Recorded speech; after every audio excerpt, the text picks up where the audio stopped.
നമുക്കൊരു പെണ്ണ് കാണൽ ചടങ്ങ്. പണ്ടത്തെ പെണ്ണ് കാണൽ. പണ്ടത്തെ പെണ്ണ് കാണൽ എന്ന് പറയുമ്പോൾ ഒന്ന് വന്ന് പെണ്ണിനൊന്ന് കാണുന്നില്ല മര്യാദയ്ക്ക്. ഒന്ന് വെറുതെ ഇതിലെല്ലാം ഒന്ന് വെറുതെ എത്തി നോക്കിയിട്ടെല്ലാം ചെക്കനും ഒന്ന് കാണും, പെണ്ണും ഒന്ന് കാണും. ആ കാണലിൽ പെണ്ണ് കാണൽ തീർന്നു കേട്ടാ. അന്നെല്ലാം വെച്ചാൽ കാരണന്മാരാണ് ഇതാ കാണലായത്.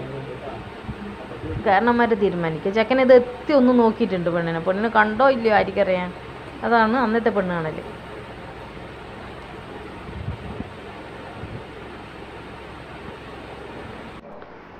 അതിൻ്റെ ബാക്കി പെണ്ണിൻ്റെ അവസ്ഥ.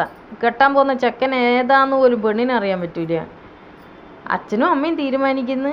അമ്മക്കും അതിന് ഇതുണ്ടാവില്ല കേട്ടോ. അച്ഛനാ തീരുമാനിക്കുക. അച്ഛൻ തീരുമാനിക്കുന്ന കാരണന്മാരെല്ലാവരും കൂടെ ഇത് എന്താ പറയുക, പെണ്ണിൻ്റെ മാമന്മാരെല്ലാം കൂടെ തീരുമാനിച്ച് തീർന്നു. അതാണ് പണ്ടത്തെ പെണ്ണ് കാണൽ. ഇതാ പെണ്ണ് നോക്കുന്നുണ്ട്, അതിൻ്റെ വാതിലിൻ്റെ ഇടുക്കൂട്ടൊക്കെ ഒരു നോട്ടാന്ന് നോക്കുക. അപ്പോഴത്തേക്ക് പെണ്ണിൻ്റെ കാണൽ തീർന്നു. ചെക്കൻ എന്തുണ്ടോയെന്നൊന്നും പെണ്ണിനെ അറിയാൻ പറ്റൂല. അതാണ് പണ്ടത്തെ പെണ്ണ് കാണൽ.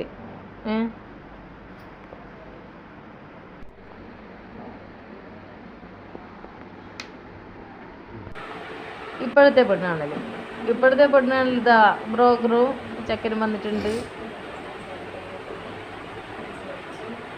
കാണാൻ വേണ്ടി ഇരിക്കുന്നുണ്ട്. അപ്പോൾ ഇപ്പോഴത്തെ പെണ്ണ് കാണൽ നീല ഒരുപാട് ആൾക്കാരും ബഹളവും ഇതും ഒക്കെയാണ്.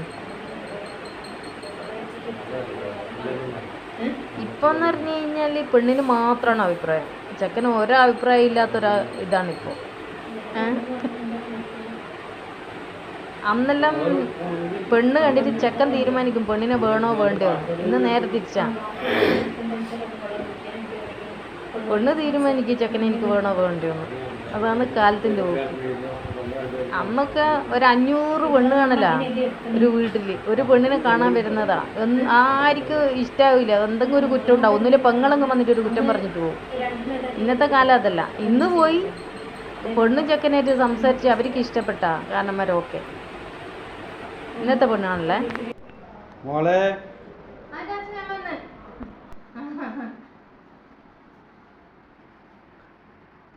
അതെ, നമുക്ക് പുറത്തുനിന്ന് സംസാരിക്കാം.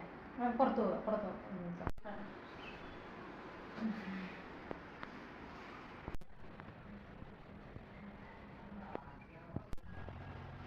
എന്തായിരുന്നു പേരെന്ന് പറഞ്ഞേ? പ്രവീൺ. ജോലി എന്താ ചെയ്യുന്നപ്പോ? ബിസിനസ്. പിന്നെ ഇവിടെ നാട്ടിൽ ഒരു 3-5 മാളുണ്ട്. പിന്നെ പുറത്തൊക്കെ ഉണ്ട്. പുറത്തൊരു 1-2 പുറത്തുണ്ട്. പിന്നെ കുറച്ച് മില്ലുകളും അതും ഇതൊക്കെ ആയിട്ട് വേറെയും കുറച്ച് ബിസിനസ്സൊക്കെ. പക്ഷെ എന്നോട് അങ്ങനെയല്ലെല്ലാം പറഞ്ഞേ. എനിക്ക് വെച്ചാൽ ബിസിനസ്സിനോട് വലിയ താല്പര്യമില്ല കേട്ടോ. ഞാൻ ബിസിനസ്സല്ല ഉദ്ദേശിക്കുന്നത്. എനിക്ക് വെച്ചാൽ എന്താ പറയുക, ഗവൺമെൻറ് ജോലി, ഒരു സർക്കാർ ജോലിക്കാരനെയാണ് എനിക്ക് വേണ്ടത്. അപ്പം ഞാൻ ബിസിനസ്സിൻ്റെ ബിസിനസ് കാരണം എനിക്കത് വലിയ താല്പര്യമില്ല. പിന്നെ മാത്രമല്ല വെച്ചാൽ ഞാൻ അച്ഛനുമായിട്ടൊന്ന് സംസാരിക്കട്ടെ, എന്നിട്ട് പുള്ളിയോട് നമ്മൾ പറയാം.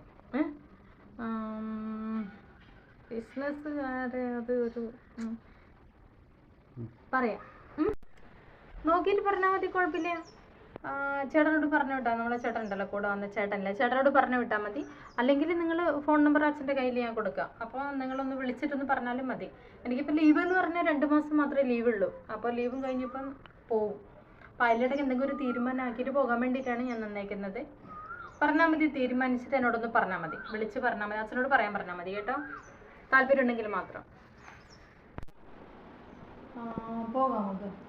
എന്നാ പിന്നെ അങ്ങനെ ഇറങ്ങാം. എന്നിട്ട് അവരോട് ചോദിച്ചിട്ട് കാര്യം എന്താ വെച്ചാൽ വിളിച്ച് പറഞ്ഞാൽ പോലെ. വൈകിട്ടോ നാളെ രാവിലെ ആണെങ്കിൽ ഞാൻ അറിയിക്കാം. അത് കുഴപ്പമില്ല. പിന്നെ എനിക്ക് ഇച്ചിരി തിരക്കുണ്ട്. അപ്പൊ ഞാൻ വൈകിട്ട് ഒരു സമയം പോകണ്ട. അപ്പൊ ചേട്ടൻ എന്താ വെച്ചാൽ എന്നോടൊന്ന് വിളിച്ച് വിവരം അറിയിച്ചാൽ മതി. ഞാൻ വിളിച്ച് പറയാം. അവരോട് ചോദിച്ചോട്ടെ, വിളിച്ചു ചോദിക്കട്ടെ. ശരി നമുക്ക് ഇറങ്ങാം. ശരി എന്നാ. അപ്പൊ ആ കുട്ടി എന്താ പറഞ്ഞ? കുട്ടി ബിസിനസ്സുകാരനാ ഇഷ്ടമല്ലെന്നാ പറഞ്ഞില്ലായിരുന്നു ചേട്ടൻ? അപ്പൊ ബിസിനസിന്റെ കാര്യം എന്ന് വെച്ചിട്ടുണ്ടെങ്കിൽ 3-4 സൂപ്പർ മാർക്കറ്റും പുറത്ത് 2-3 മാള്. അതൊക്കെ ആ പെണ്ണിനെ അറിയാൻ പാടില്ലായിട്ടാണ് ഇത്ര.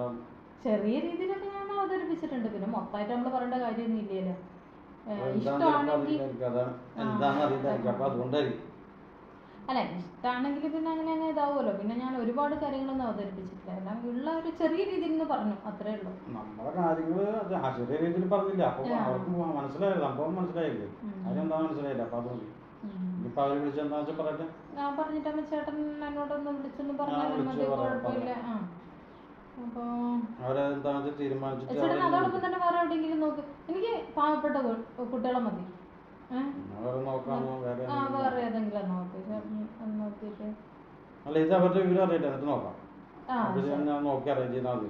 ശരി ശരി ചേട്ടൻ. അപ്പം ഇപ്പം ആൺപിള്ളേർക്ക് ഒരുപാട് ഡിമാൻഡൊന്നുമില്ല. അവർക്ക് പാവപ്പെട്ട പിള്ളേരാണെങ്കിലും കുഴപ്പമൊന്നുമില്ല, അവരെ കെട്ടാൻ തയ്യാറാണ്, നല്ലതായിരിക്കണം, ഇങ്ങനെയൊക്കെ ആഗ്രഹമുള്ളൂ.